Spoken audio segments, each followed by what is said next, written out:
ఏంటత్తయ్య అది?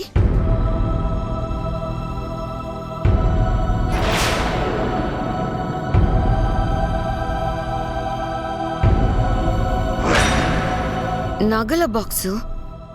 ఆ నగలు బయటకెందుకు తీశారు? ఇవి ఎక్కడికి చేరాలో అక్కడికి చేరాలని తీశాను. అంటే ఎక్కడికి చేర్చాలని మీ ఉద్దేశం అత్తయ్య? ఇవి సీత నగలు. సీతకి ఇవ్వాలని తీసుకున్నాను. అంటే దొంగతనంగా తీసుకెళ్తున్నావా అమ్మా?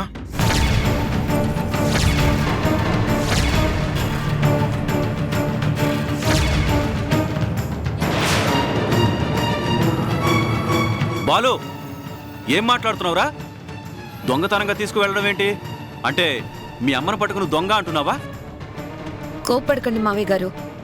చెప్పకుండా నగలు తీసుకుని వెళ్తున్నారు కదా. అయితే దాన్ని దొంగతనమే అంటారు నాన్న.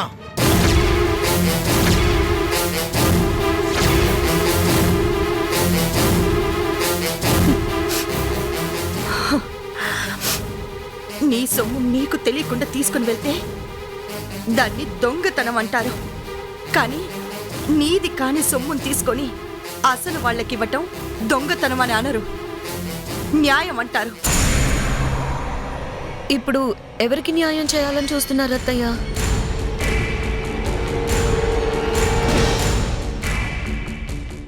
ఇవి సీత నగలు.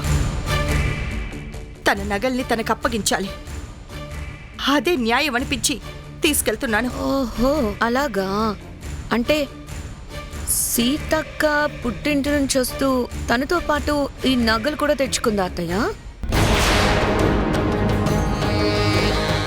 నాకు తెలిసి తను కట్టుబట్టలతో ఇక్కడికి వచ్చినట్టు గుర్తు. వాళ్ళ నాన్నగారికి కనీసం కూతురికి పెళ్లి చేసే స్తోమత కూడా లేదు. అలాంటిది మరి నగలు పెట్టేంత స్తోమత ఎక్కడి నుంచి వచ్చింది అత్తయ్య? ఇవి వాళ్ళ నాన్న పెట్టిన నగలు కాదు, నేను నా కోడలికి పెట్టిన నగలు. ఓహో, ఇప్పుడు అర్థమైంది అబ్బాలు. అవి మీ అమ్మగారు సీతకి పెట్టిన నగలు. అంటే అవి ఈ ఇంటికి సంబంధించిన నగలే. మనం మంచి వాళ్ళం కాదు, ఈ ఇంటికి మాకు ఎటువంటి సంబంధం లేదని ఆ రామ్ సీత వెళ్ళిపోయారు కదా.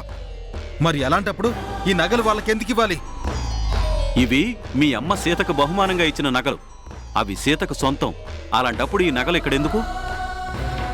ఏంటి మావయ్య గారు, మీరు అలాగే మాట్లాడితే ఎలా?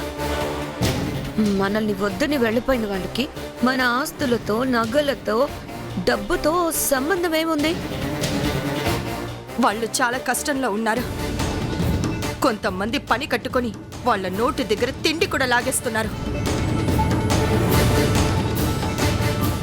ఇలాంటి సమయంలో ఇవి వాళ్ళకి ఉపయోగపడతాయి. వాళ్ళు ఎలా చేస్తే మాత్రం నీకెందుకు? అసలు ఆ రామ్ నీకు పుట్టలేదు, తనకి ఇంటికి ఎటువంటి సంబంధం లేదు.